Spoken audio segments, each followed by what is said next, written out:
Assalamu alaikum, good morning everyone. I hope everyone is having a wonderful time and thank you for showing up. थोड़ी सी it will be technically demanding because I have to run two screens, one for you and one for myself. Okay, so my topic is Thernostics beyond PRRT and PSMA. And while Thernostics has already revolutionized the cancer care with PRRT for neuroendocrine tumors and PSMA targeted therapies for prostate cancer that we already know, so I will try to focus on something newer frontiers that will explore. We will be talking about emerging targets and novel radionuclides that we can use for future Thernostics, and it can pave better way for personalized treatment in cancer treatment.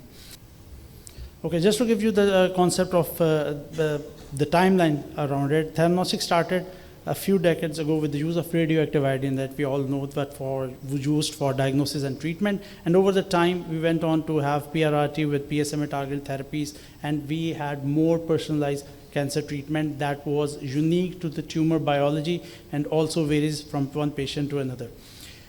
Of course, we'll just talk about very briefly about these two trials that paved way for lutetium dotatate and lutetium PSMA therapies, and these were the ones. These are already established success stories, and they have been delivering the targeted effective therapies based on the molecular characteristics of those tumors.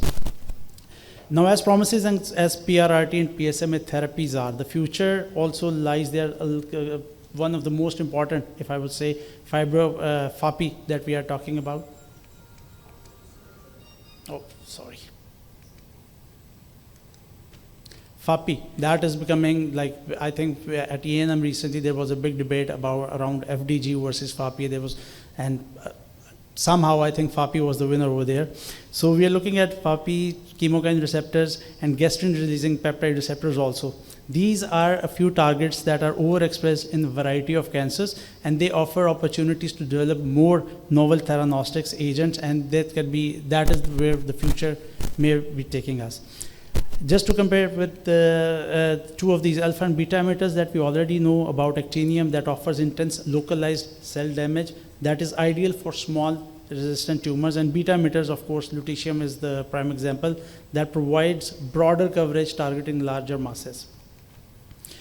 As we are talking about FAPI, it is expressed widely in stroma of various cancers, including pancreatic, colorectal, and lung cancers. And it is not just we can potentially image with this radionuclide also. And early studies with gallium-68 FAPI have shown that high uptake in multiple tumors, as you can see in multiple of these cancers. And they suggest that this can be targeted, agents can play a significant role in both diagnostic and therapeutic across all these cancer types. So initial studies with the 177 lutetium FAP have also shown encouraging results in cancers that in the cancer stromal tissue they are rich in these receptors. And this is where this agent can be used in a very effective manner, and that could be not just for oncology uses, but also other diseases like fibrotic disease and pulmonary fibrosis, cardiac fibrosis. It's also under investigation. Chemokine receptors, it is another receptor that is involved in tumor growth, metastasis, and also offers resistance to chemotherapy. It is highly expressed in several hematological malignancies, and such as multiple myeloma and AML.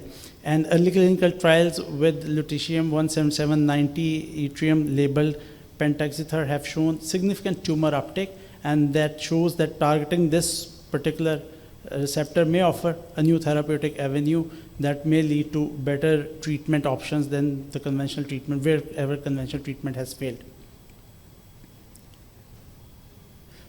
Here's a patient with history of adrenocortical carcinoma, and it was treated. It was after the initial resection of right-sided primary tumor. Gallium-68 pentaxi-4 for imaging revealed multiple metastatic sites, and in transaxial PET-CT we can see intense uptake in the retroperitoneal region.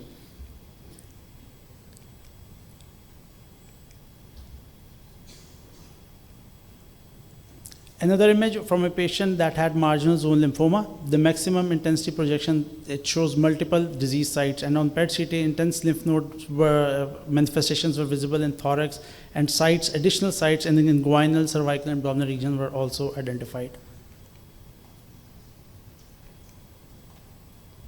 Coming on to the one of the last image for this.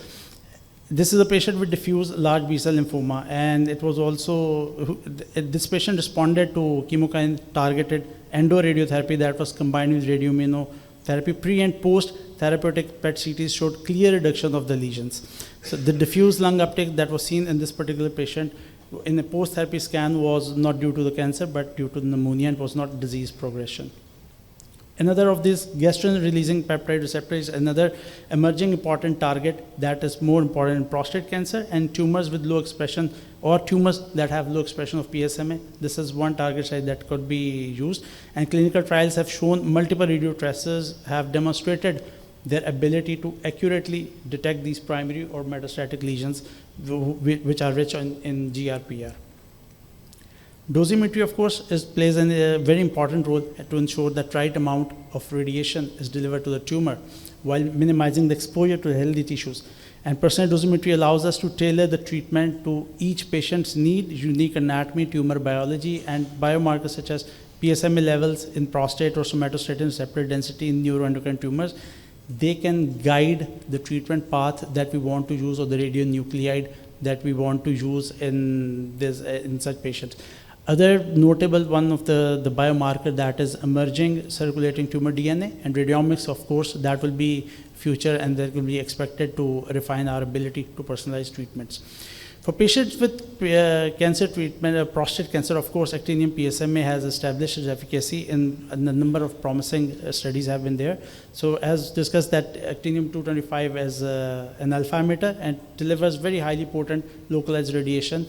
And similarly, with the in cases that may have best use case is where you have to treat very small area with these positions, and they are beta-resistant prostate cancer. This could be a valuable tool.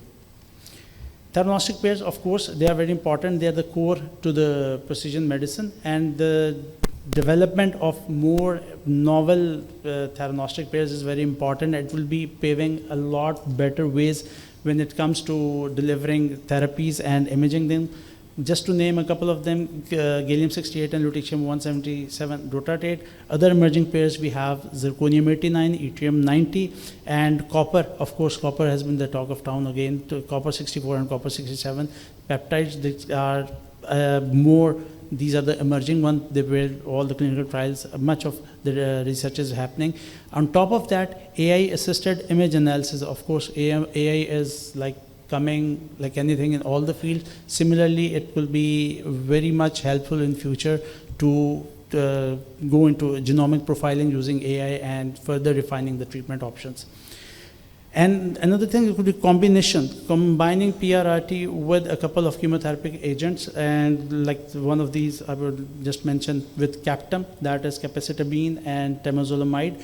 It boosts DNA damage. That is the reason that they are being used in combination, that they either they sensitize the cancer DNA to that leads to further damage of the tumor tissue only. This is an image that demonstrates a successful case of combining PRRT with Captam in treating a patient with pancreatic neuroendocrine tumor. After the patient's partial pancreatectomy, dual tracer PET-CT revealed liver metastasis. The combination therapies included 177 dotatate, lutetium dotatate, and it resulted in significant response by combining with the chemotherapy drugs. And this case highlights the effectiveness of the combination therapies that can be used to achieve either partial or complete response. Of course, Thernostics is broadening its impact and expanding beyond typical oncological treatment, as we spoke about. It's not just tumors or cancers that can be done. Other than the benefits for these for lymphoma radioimmunotherapy that we already have been established, iodine-131 MIBG, it also serves as dual purpose agent for both diagnostic and treatment. And the non-oncological applications, it has found its way into neurology, cardiology, and autoimmune diseases. And this is something that needs to be probed in a more better way. I assume oncology is definitely the burden, but it has the newer radiopharmaceuticals and these receptors can go a long way if we go to other than oncology. So what are the challenges? Like any center, of course, we are not doing that much of a work in Pakistan, of course, but there's a certain list of challenges that can hamper, of course, regulatory bodies that have to, any therapeutic agent has to go through it. Production and supply chain, very important, especially when it's a short-lived radiopharmaceutical, radioisotope. Dosimetry uses the dosimetry to establish the patient burden and the dose that has been delivered to the healthy tissues. That is very important. And of course, I think one of the most important one for the settings like us in Pakistan, economic factors, because that is something that needs to be addressed, and more clinical trials, of course, that is also something I think we don't have much practice in when we talk about Pakistan. So these are the few challenges that happens. Future directions, of course, future direction we'll talk about of Thernostics. I believe Dr. Umar has a very wonderful presentation around PET MRI. So PET MRI and PET CT can both need to be used in a better way, and of course top of it, as I just mentioned, use of AI, because this is AI will be I mean soon, right now it's an option to a lot of centers, but soon I believe it will become an absolute necessity to have AI loaded equipment and to make proper use of it. Just to conclude, Thernostics, as we know, it's already is advancing. It's already come a long way with the success stories of PRRT and PSMA, and the newer targets and receptors and these combination therapies, they will be the one that will go that we have to focus on. And of course, other than oncology, with neurology and cardiology, and again, I'm just talking about AI again, I'm just enthusiastic about it, and that is something that we should be looking out to. Okay, thank you so much. I hope I finished in 15 minutes.